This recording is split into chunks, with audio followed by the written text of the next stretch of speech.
Terima kasih Datuk Pengerusi. Butiran 10,000, 60,000 dan 4,000. Tuan Datuk Pengerusi, saya pernah mempersoalkan soalan ini, akan tetapi ianya tidak dijawab oleh kementerian. Jadi saya hendak mengambil kesempatan ini untuk memberi kementerian satu lagi peluang untuk menjawab soalan yang dikemukakan, ya.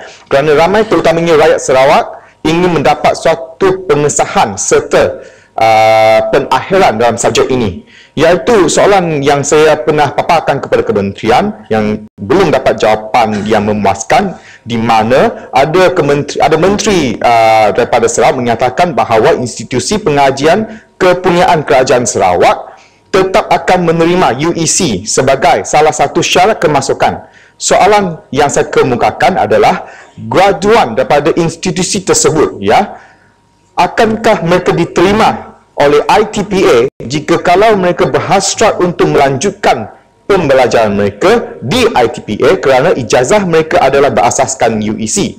Ya, pada 16 November, Menteri mengatakan, kementerian juga ada mengatakan di Dewan Yang Mulia ini, di mana walaupun UEC tidak diterima, tetapi ianya dibuka untuk membawa berbincang.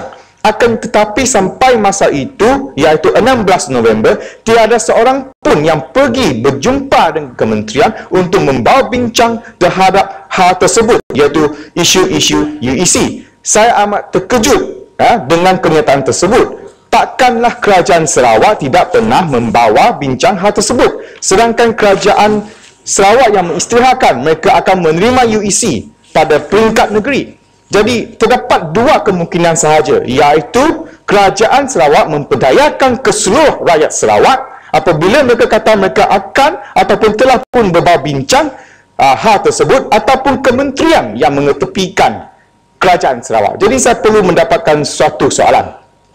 Soalan yang seterusnya, adakah graduan daripada Universiti Oxford diisytiharkan oleh kerajaan kita? Jika ya, bagaimana pula dengan graduan ini yang di mana kemasukan mereka adalah berasaskan sijil UEC?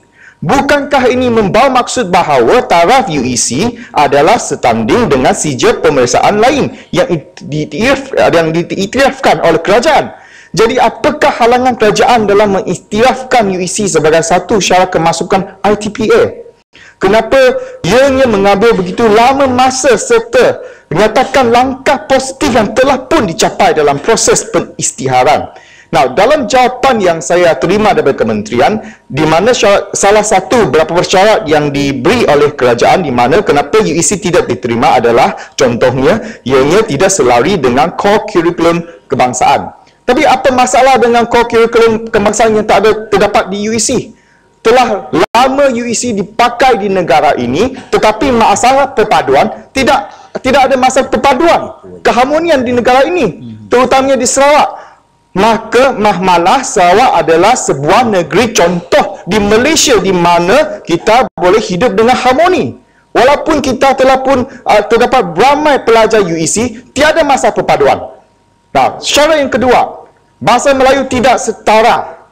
Kalaulah UEC bahasa Melayu tidak setara, bolehkah kerajaan ataupun kementerian membenarkan pelajar UEC mengambil peperiksaan bahasa Melayu SPM, satu subjek saja, ya, dengan izin? When there's a will, there's a way, but there's no will.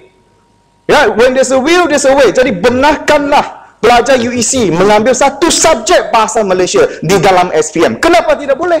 Ya, stampin. Ya, gulung. Ya, gulung. Ya, 1 minit, 2 minit lagi. Nah, sejarah negara tidak mencukupi dalam UEC. Core curriculum, ya, subjek sejarah di UEC adalah bertaraf antara bangsa. Ya, tak semacam sejarah di Malaysia lopsided.